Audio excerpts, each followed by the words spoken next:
been announced that Wickd has been replaced within Elements, formerly Alliance, by kev1n, the former Millennium, former SK Gaming player, who was obviously a top laner, similar position. They've both been around the European scene since very early days. Season 1 we're talking about here. They've both always been in LCS, every single split, and now we're in a position where kev1n comes in. So the first topic to talk about here is Wickd being replaced, that aspect of the equation. Now what's interesting is, it seems like a lot of the comments on Reddit and social media around this move have actually been quite skeptical of it, thinking almost negatively, like, oh, this isn't a good move, like it's a downgrade, this player, their style won't fit with Elements, Wickd was doing all right. And that's so strange, because of all the players in the CLG EU camp, I think the one who's had the most criticism and bordering on like abuse or bullying in his career from the community is Wickd. Like it feels like every 2 to 3 months, or if you want to be more precise, every time there's that one LCS game where he builds a weird build that doesn't make sense to anyone else and then loses the game or has a key fuck up in the game. Every time that happens, or X amount of months have passed, people will just go super hard at Wickd, and it'll be like, you're the reason you're holding the team back, you shit, like, what an idiot, you know, everyone, hey, listen, even I, in gold, I know not to build like that, you know, all that sort of crap rhetoric that we're used to hearing from people when they go in on people in borderline hateful manner, but even just in terms of criticism, not very eloquently phrased and kind of a bit ignorant in the way that you're criticizing someone. Like, not just saying stuff like, oh, you made a mistake there, or this could be done better, but even just being like, you're the sole reason why that team fucking sucks, and even worse, if you're a fan of some other player in the team, like covering all them and saying, it's all just his fault, like, this guy's fault. And we've seen this happen over and over again. I mean, most recently, the guy who often got that in Elements now was Nif, because people who are fans of Reckless can never accept that Reckless ever did a mistake or ever did anything wrong in his approach. So it's got to be the support. Must be Nif. You know, when in Yellow Star this didn't happen. Like, they always just pick a player like that. It becomes a scapegoating thing. Now, in terms of Wickd, the reason why I bring that up is because it's always gone a bit too hard at Wickd. Like, actually, I'm someone who, for a lot of his career, from the Evil Geniuses era into Alliance, into Elements, has been a critic of Wickd's. I've always felt like he's not as good as he thinks he is, and he's not as good as they think, or at least he can't quite do the role that they think he can within Alliance and Elements in terms of where they think they can be, like a World Championship level team. I don't think what he was doing would fit in place with that. So I've been a critic in that sense, but I've never gone the other way and been like, he's shit and he's the only reason, and if you removed him, everything would be perfect. Never been the case. I actually acknowledge the guy has some strengths, even some unique strengths. So let's talk about Wickd when he was in Elements. First and foremost, let's just make this quite clear. Wickd is not only not the only problem with Elements or Alliance, but he's probably not even the biggest one. He's one of them. He is a problem. That's why I say he's not the only one, but he's not the biggest one. The biggest one overall isn't even any of the players. Now, fixing the players in a way is a way to directly, immediately start to change the main problem, which is, here's an interesting thing. Maybe I should make a whole video about this one day, but I won't right now. I'll make this brief. The biggest problem in Elements and Alliance beforehand, when they had tabs, wasn't specific players. It wasn't even the playing style. It was the shot calling. As in, let's just make that even simpler. It was decision making.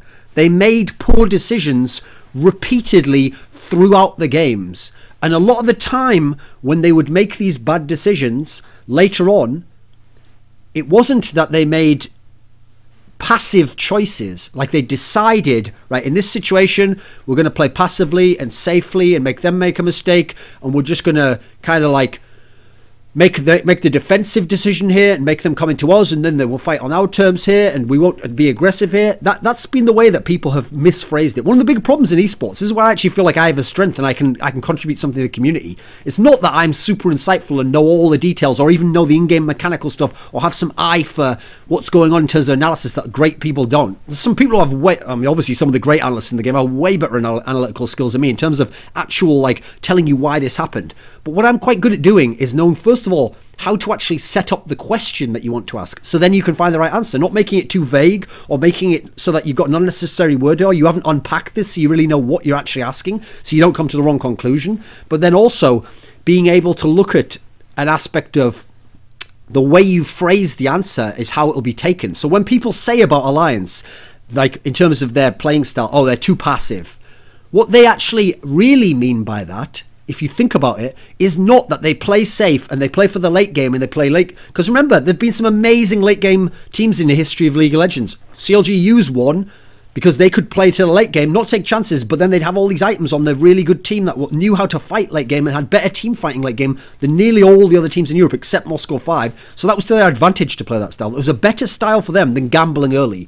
Now let's think of some other great late game teams. We've got CJ Blaze, the one with Flame. The whole point of that is you wanted to farm up to the end so that while the other team were doing stuff like taking a dragon or taking a tower, you were trading that for off-farm lane, but you were funneling it into your main 2 carries, who was Ambition, the best mid at the time, and Flame, by far the best top laner. So at the end of the game, once you'd gotten to it, yeah, the other team had some towers and had some gold, but you had all the gold onto these players who were super farmed up, and then Flame could just carry the whole game, and you could win like that. Another team that could do it, Najim White Shield, the one with Save, the one with Goon. They had a similar setup in terms of these late game carries who would be really good, but then the whole team would pick these late game scaling comps, and then they would use the Winions. Sometimes they'd use map pressure as well, good split pushing, because you couldn't play against Save when he was split pushing on Shyvana. You'd get fucked up.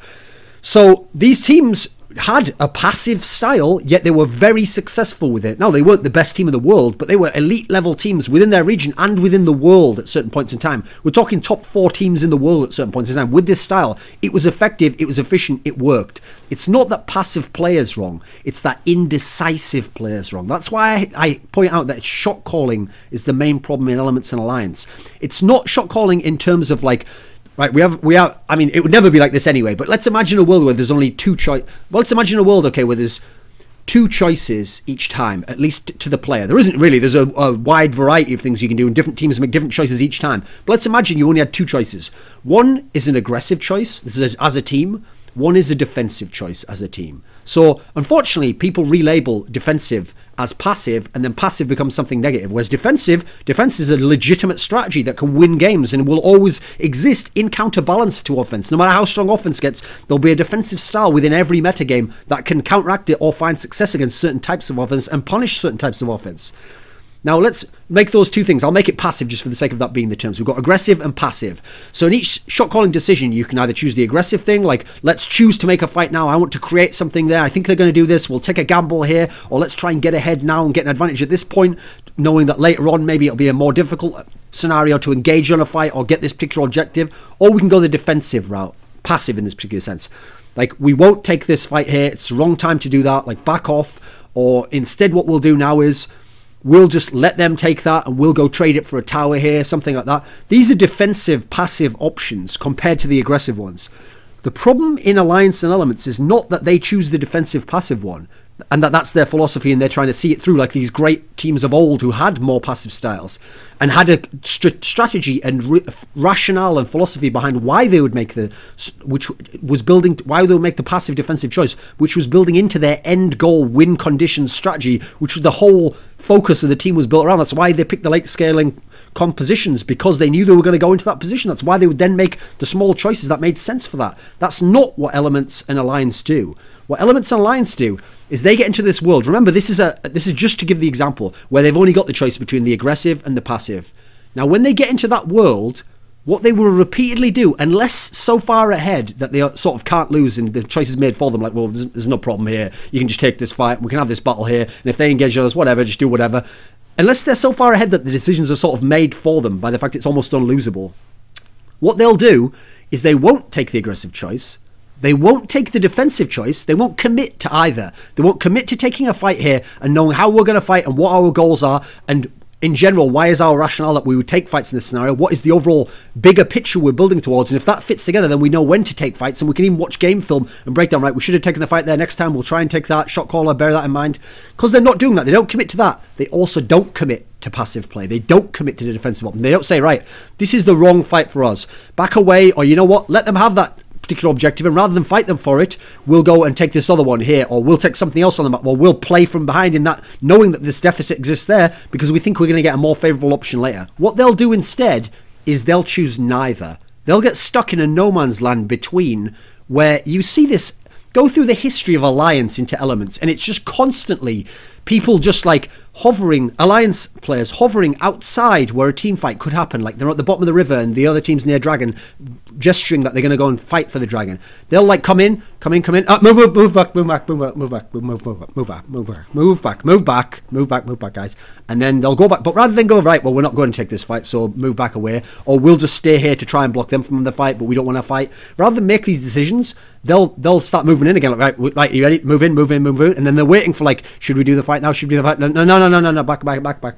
They're not making actual decisions that have a logical sense to them. What they're doing is getting caught in indecision. And indecision is one of the worst things you can do in any sport or any game. It's actually better as a principle to make a bad decision, but based on the rationale and intuition that you have in this moment of what the right decision should be. Find out after the game it was bad. Look back over the game field, put yourself in that position, say what was my decision making there, and then figure out why it's wrong, so that as you improve your understanding of the game and what decisions should be made, and make out a little flow chart in your mind, next time you get in that position, you've improved your intuitive ability, your natural understanding, and even strategical understanding of what decisions to make, so that next time you can trust your intuition because you've now developed that a bit more. So the next time when you feel like this is the right fight to take, then you should, and it doesn't, like it was wrong.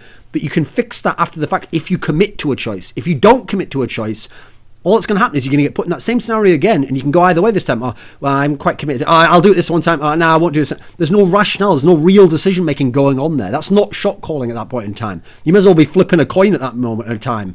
Or just asking, do I feel lucky? Oh, I feel a bit afraid right now. I think I just won't take that fight. Like, that's not the way to do shot calling and decision-making. So that was always the biggest problem in the Alliance and Elements era. And it hasn't changed having Reckless in the team. So there's issue one.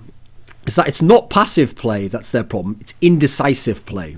And that's always been a hallmark of their team, and it's been a hallmark even in wins that they've had. Remember, they were going to beat Najim Whiteshield. They had everything set up the same way it was for the perfect game where they won in the second game at Worlds against Najim Whiteshield. The same thing happened at the first sort of half of the first game against Najim Whiteshield.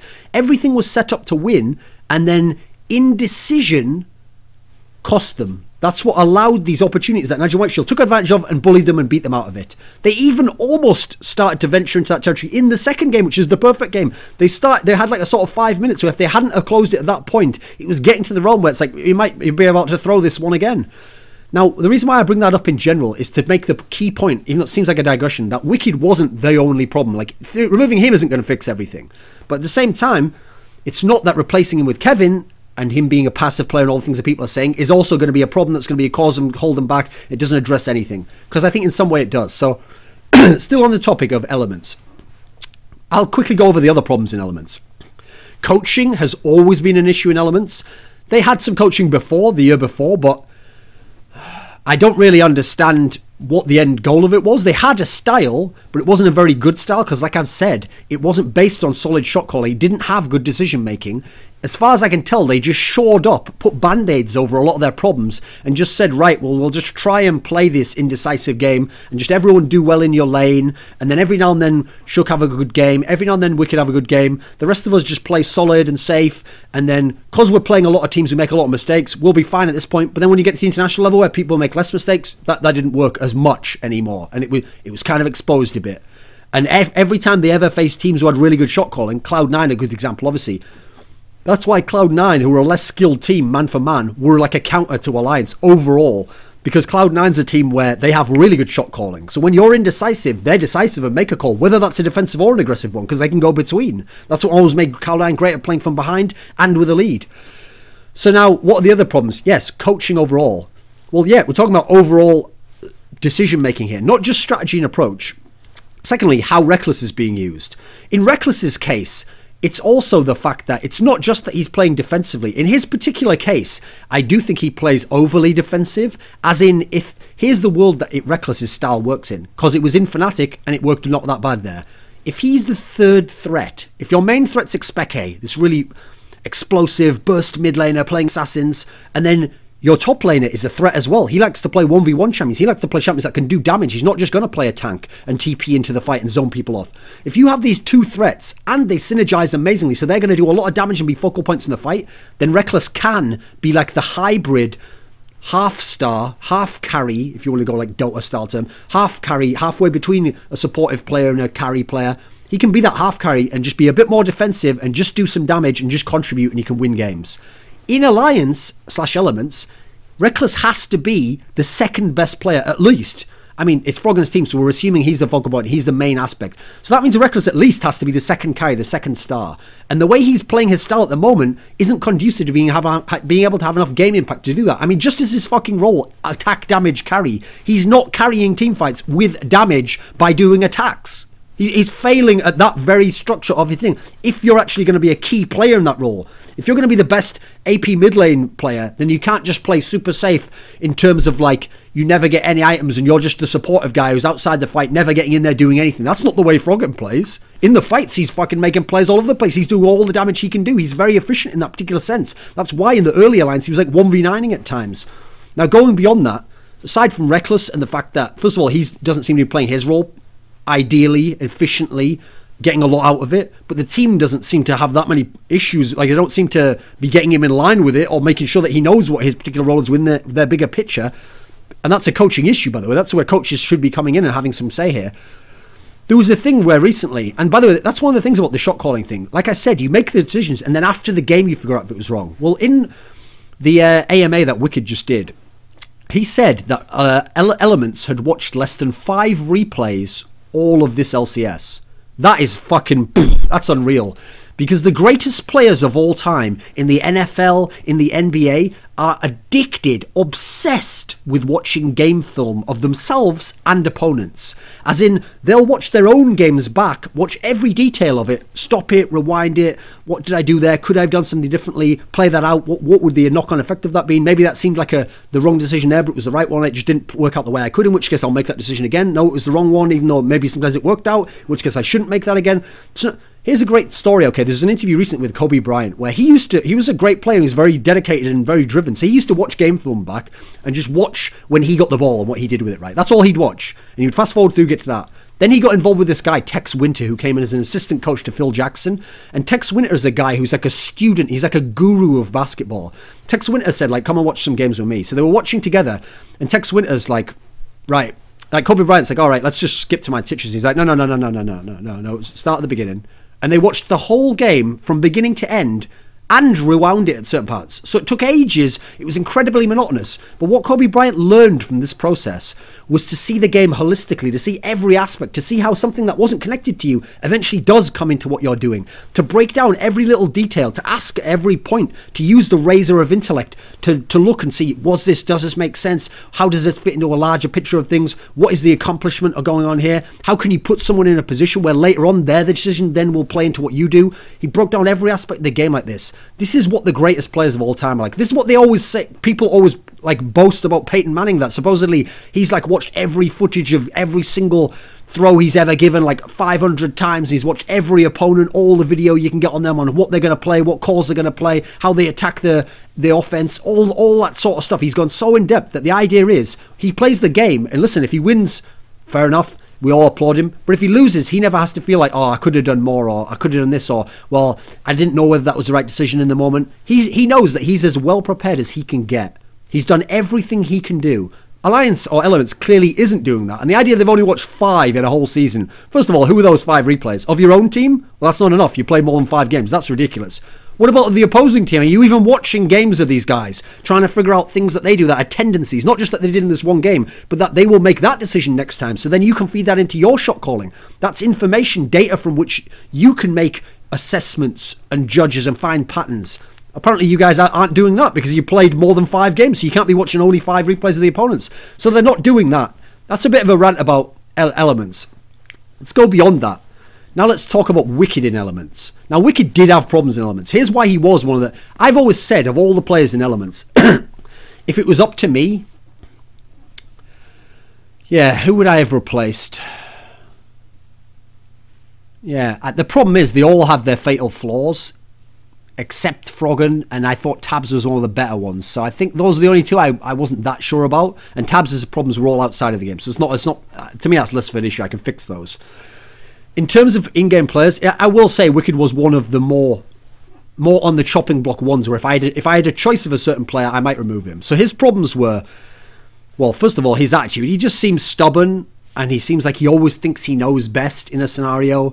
And if someone brings counter information, he seems more focused on explaining to them why he doesn't think that way and why they're wrong than taking on board what they might be saying and what's accurate about that. So as a result, if I had to guess, he seems uncoachable. Like that sort of a player, I don't know how you can coach them, because part of coaching a player is, it's not that you tell them they're wrong. You try to figure out a way to tell them, like say there's 5 options they have that they can go for. You try to tell them which options they can go for out of the 5 they can go for that also fit in with the overall team accomplishment aspect. Like it doesn't matter if they have one option that themselves would make them succeed or could work well, they could do properly, if it's not going to build into what the team's trying to accomplish. I always felt like that was the problem with Wickd. It's not they would make the wrong choice, they would pick the ones that didn't. It's that only say half the time would he be picking the option that would fit in with the overall team aspect. Sometimes he'd be picking ones that it didn't make sense, and as a result you had to just hope that what you thought, the bad feeling you had where it didn't make sense, the picks he was doing on the builds, you had to just hope that eventuality didn't come to play. And if it didn't, you were like, whew, dodged a bullet there, we dodged a Wickd derp moment there, somehow we won the game, don't worry about it, let's hope it doesn't happen at Worlds. That sort of a scenario is what you were left in. He has a different perspective on builds and champions. Now this plays into his strength. He can also be quite innovative in this sense, and he can sometimes be ahead of the meta by seeing things that people don't agree with now, which will be eventually. But he can also be very stubborn on builds and champions. Like he'll defend certain builds to death, which I don't know if anyone in the world really agrees with some of them except him. And the merits, either he's not that good at explaining them, or some of the merits don't entirely add up. In terms of champions, now it's always, ever since Season 3, it's always been the case that people have said Wickd's got a too small a champion pool. Here, let me let you in on a secret here, guys. Wickd always had too small a champion pool.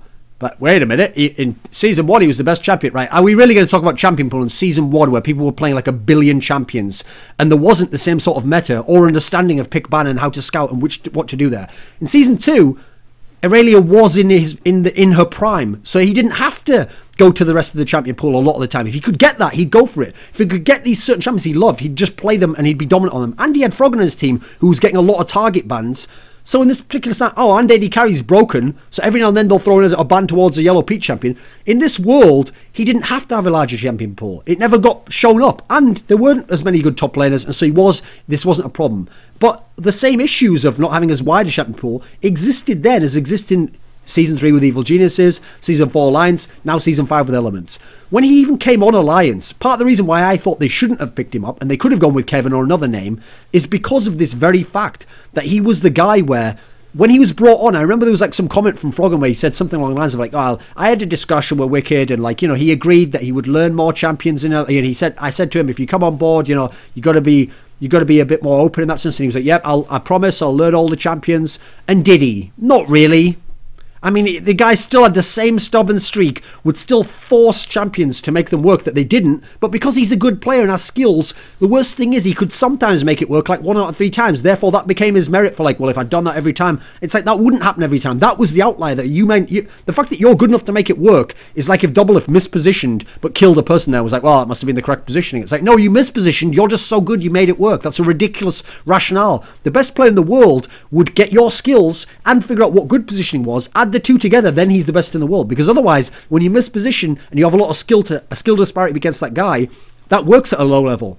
When you come up against a Korean guy as good or better than you, now you're going to get dumpstered, and that's where it's going to be embarrassing.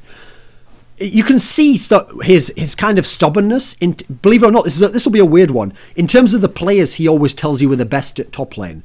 Because every single split, as far as I can tell, all Wickd does is look at the best teams and just pick out players from them and go, yeah, he's the best top laner, he's the best top laner. And it never seems to actually come down to like what happens when he plays against them and all that stuff. Somehow it's always just that what are the odds that the best team always has the best top laner? What is top lane the most influential fucking position in the whole game or something? So like before, I remember him telling me that Zaxxas was like top 2 or top 3 at top lane. It's like, boo, what are you even talking about right now? We live in a world with Soaz, fucking Zoro Zero, Wickd. Oh, here's the interesting thing. Here's how you can really see Wickd's mentality. In all these different LCS eras, when he'll cite different top laners as the best, he's always got himself in the top 3, top 4. So apparently the only stable one out of everyone in the whole of Europe is fucking Wickd himself. Well, what are the odds of that, eh? That's very convenient, isn't it? Oh, really? Oh, it's nice to write your own reviews. I'll write my own reviews now. And Thorin was as eloquent as he was always an elite level journalist. Like, come on, man, that's ridiculous. Meanwhile, everyone else, nah, they went off their prime there. I think that just wasn't a good time for them. What about you? Nah, always been rock solid myself. Jokes on Wickd being the rock in elements there. Going forwards, what is his strengths? You must give him credit as a 1v1 top laner. In scenarios where he gets to 1v1, he's always had a really good understanding of how to bully people, how to be that physical presence in the lane, how to pick certain champions and ram them into the other guy, even when sometimes it's not that great a champion pick. Secondly, he is a monster on Aurelia. Listen, people went too far and were like, he's the best Aurelia. No, I don't think so, mate. I think I'd much rather see like Save play Aurelia or Flame play Aurelia. These fucking Shy play Aurelia. These guys would bodybag Wickd. But he was one of the best. For a Westerner, if we're talking about just on a champion, yeah, it's true. He had an amazing Aurelia, amazing champion, single champion for a Westerner. He didn't have a good champion pool, which makes him seem bad. But on that champion, he was exceptional. Like, he was at the level, around the level of the best Asians on that particular champion. So it's true, if he could get it, he could be very good in that sense. But he became a bit of a one-trick pony in that respect. Now, he had other champions every now and then that would work for a while, but he never got anything to stick or be as exceptional and have as much of an upside as the Aurelia like that. Lastly, in terms of strengths, we'll give him credit in this sense. You know, when people who are fans of a team will never admit that the team actually lost, they were outplayed, they were beaten. So every single time, fucking NA fans are the worst for this. Oh yeah, they just made a wrong shot call and they just threw the game. Even if when you watch the game, it was like they were playing versus Cloud9. Cloud9 out-rotated them, set up an ambush, got the perfect focus on this guy. Then later on, they made the perfect decision of when to trade something for an objective, which then they knew could turn into a second objective, then get a fight they wanted. That was all Cloud9 doing all that stuff. Meanwhile, they're just like, I guess my team just made the wrong... They just threw the game there. Like, that's totally ridiculous analysis. That's such homerism. But with that said, every now and then, you can get scenarios where someone does lose primarily because of what they're doing and their choices rather than the opponent. So in Wicked's case, he's a great example of that. In terms of the top laner versus top laner matchup, Wickd very rarely, in fact in Europe, almost never gets dumpstered. He never gets the other guy just wrecking him, solo killing him, just embarrassing him, making him so he can't even play the matchup, so he has to leave lane, so he's getting behind his ear, so he's getting shit on. That doesn't happen to Wickd, even in the bad games. He never does directly get dumpstered, which is a big plus point for him, because it meant that when he had the good games, great, he's doing great there. He wouldn't in general have really bad games, okay, fine enough.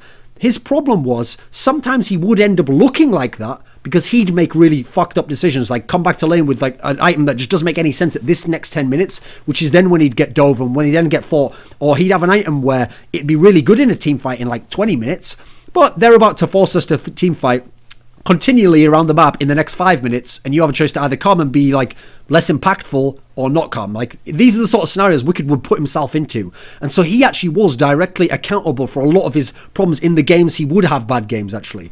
But in its own weird way, that's a better problem to have than actually just straight up getting outplayed and smashed, etc. Because then it's like, well, you can't just make the other guy be worse than you. Oh, can you bring your level down a bit so I can catch up, because I can't make my own level go 10 times higher. Like, that's not as bad. Now let's go from Kevin to Wickd. First things first, I always thought when the initial super team was going around, there was a period in time where it was between, they had to pick between Kevin or Wickd at the end of season 3. I actually thought at the time they should have picked Kevin and that he was an ideal player for that particular team. So nowadays, I'm going to have to talk in the context of Kevin now. First of all, the passive thing is really overblown. When you talk about him being super passive, that's not really the case. Like, Dyrus isn't super passive. The reason why those two have always had a similar quality to me is because, first of all, longevity. They've all been around the same amount of seasons and they never drop below top 3 or top 4 at their position in their region. Secondly, neither of them are just only playing this champion. They always have like a solid champion pool of like, not exceptional on one champion. They're not like a god like Wickd is on Aurelia, but they'll have the 4 to 5 champions that Wickd claims he has now, but he doesn't at an elite level. They'll claim that they have the 4 to 5 champions and it'll be accurate. Like, actually they could play these 5 different champions and they can play them all reasonably well and they can kind of make it work with the team. Like, what do we need in the team? Right, I'll go for this one now. They can play it like that. They're reasonably gank resistant. Like, they can play, they just play solid. That's what they do. They play solid. It's not they play overly passive and scared and don't even take farm or anything. That's they play just solid. And if opportunities present themselves for Darius or kev1n to carry, like they have a favourable matchup, they get an opportunity to kill someone, the jungler comes and helps them, or in a fight they have a champion that can do damage, they can do it, then they will carry. They can carry. They can carry the whole game. And because they play so many different champions, this makes them very versatile, actually. It's not that they're just passive defensive players. They're versatile. They have both ends of the spectrum. Yes, they don't go super hard on the ham aggressive end of the spectrum. Part of that's because a lot of the players who go super ham all the time, that's their only thing they can do. That's their only style. Their only style is to snowball certain mid laners who play certain assassins. That's all they can do. They can't do the other. They don't have the option to do that. These guys have options, and they look at their options, and depending on the strength of their teammates and what their team needs, they try to make the correct decision. So that means in worlds where kev1n's on poorer teams, like Millennium were teams where they just tried to farm up and just get to mid-game and have mechanically good players and be ahead of the other team in terms of CS or kills, and then just try to win with some team fights. When people lane swap versus them, or they got bad matches in certain lanes, yeah, things went to shit. These weren't good teams he's on. Almost none of those players even play in LCS anymore. Those were just, some of those players were like, every single one was inherently flawed, way more so than the Elements players are. Now, in that world, kev1n was still the best player in that team. Yeah, Kerp had all the highlights. Creaton, he had the potential maybe where we always thought he could get back to that level, but he never did. Every now and then people would like one of their junglers for some reason I'll never understand. But in that team, kev1n was the consistent one. He was the good one. He was the one, even in losses, could still do decently and could at least have a chance, or wouldn't be the one who was the reason why the game was lost. In that particular scenario, the reason why kev1n is actually a good pickup to bring into Elements now is because of the Darius factor. What makes Darius work at his best is actually in a world where he doesn't have to be the first or the second carry.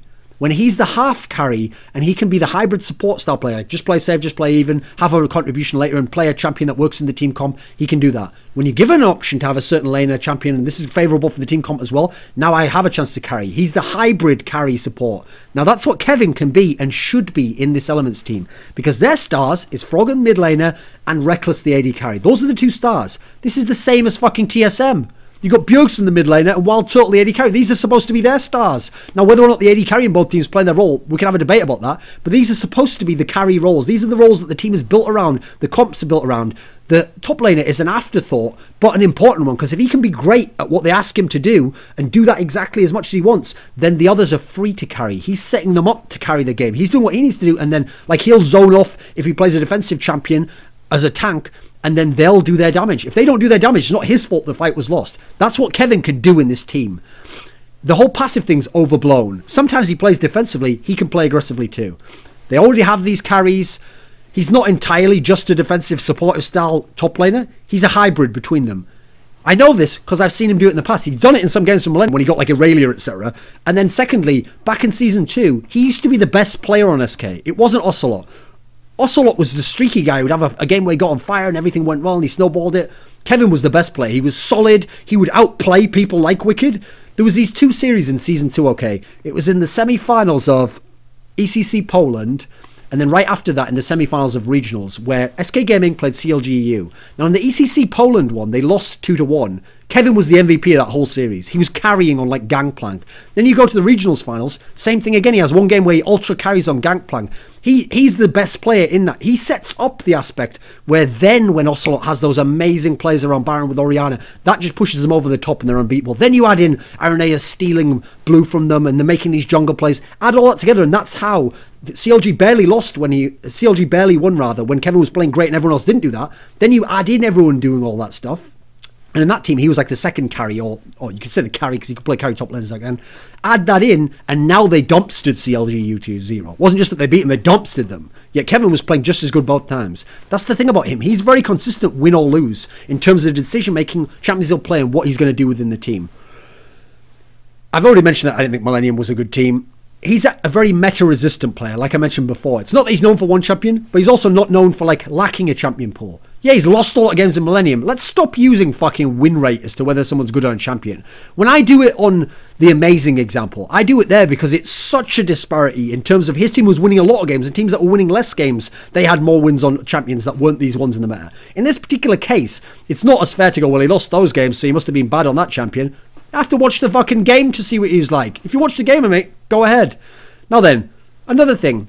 kev1n has a good attitude. Now, I won't say Wickd had a bad attitude, because I actually like the fact he was confident in a team, especially CLGU and other teams, where sometimes they lack the inner confidence to, like, this is what I want to do. Some of them were indecisive as well in that particular style. Shot calling was off. He's at least the guy who has an idea of what he wants to do. Now, kev1n is a guy where doesn't have a huge ego. He has quite a stable...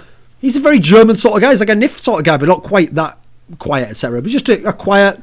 do his sort of role kind of guy, has his place within the team. That's good for Elements. They've already got these egos of Froggen and Reckless to work with and making them happy and making the focal point of them. This is not only playstyle good mix for Elements, it's good in terms of his characters suits what they're going to have in the team. And as a team in general, they've got now some of these players who are playing the more support roles are the ones who are going to give space ego-wise to the other players. It's not going to be all about them. You need that. You can't have the clashing all the time, at least in a non-amazing M5 Gambits type world that we have to live in for everyone else. And, let's face it, this is the last chance for him at a top-level team. If he fails this time, okay, at this time we really can look at it and go, we had a really good team this time and really good teammates, like possibly the best. Well, I mean, people won't accept that Records can be the best at AD carry now, because magically, after 8 games, they don't have any problem throwing Records aside after they worshipped him for all of Season 4. But he's still one of the best AD carries in Europe, and they still have... fuck you guys, one of the best mid laners in Europe, if not the best mid laner. Whatever, it's 8 games. So, in this world, he has the stars around him. I mean, he has the position where he doesn't have to even carry. I think this is the last chance, but it's a good chance for him. It makes sense for everyone involved. It makes sense for him. He doesn't have any of the problems that Wickd had. He doesn't have a stubborn attitude. He doesn't have a small champion pool. He's not going to do weird builds. He's not going to demand he gets certain picks or certain ways of playing a champion that don't work with the comp. I think that's all going to have no problem there. He's played with NIF before. He's got a little bit of synergy going back there. I guess very briefly he played Reckless, but that doesn't really count. Yeah, so to summarise, Elements problems, not kev1n. I actually think kev1n can be a slight upgrade from Wickd in terms of what he can do for the team. As an individual player, I think between the two of them, they're just radically different. One really is trying to be more of a carry style player. One's that hybrid in the middle. I think it more depends on how much Wickd needs to be a carry within the team and how much kev1n will give up. That'll be the factor to me as to whether it can be an upgrade at the position. I won't say as a player it's just a straight upgrade, even though I think kev1n is a better player for me personally overall in a vacuum. But in the context of the team, we'll see in that sense. Elements' main problems, shot calling, which really means indecisive. It's not that it's passive, it's not that they're not aggressive enough, it's that they're indecisive. They don't make decisions. Not making a decision, as has been famously coined, I think like Rush said it in a song, not making a choice is making a choice. You're choosing not to actually be decisive and do something here. That's actually a problem that they've had. It'd be better off choosing the wrong choice and then figuring it out afterwards. We all know Shook just sometimes does nothing and you don't know what the fuck's going on in the game. Or just plays champions that don't even make sense. Reckless bailing out on dealing damage despite being the attack damage carry, moving to a team where he's going to be more of a star and have more of a role, blah, blah, blah, blah, blah. We all know all this. I've made a million videos about this shit. Yeah, in general, I think those are the bigger problems for them. And the main problem is the shot calling one. And then it leads into secondary issues like, are they watching replays? Are they studying? Are they thinking about the overall approach? Are they thinking about their philosophy on how the game is played? Big picture and individual decisions, flow making, decision making. I don't think Wickd was the main problem. They could bring him back in and still address some of these problems and become a better team. But right now, I like this kev1n move. I think it's a good move. I think it's a good chance, a good gamble. I'm not saying it'll definitely work. I think it's a good gamble, though. It makes sense on paper, and I think it can work, and it can slightly improve Elements, where if they then start to work on these other things, that's where they can then flourish. This alone won't make them way better. It could make them a little bit better. It could shore up some of their problems. Could put more emphasis on the areas where some of those individual players are having problems and shine a light on the fact that they need to do their role more. Cough, cough, Reckless. That's about all for replacing Wickd with kev1n.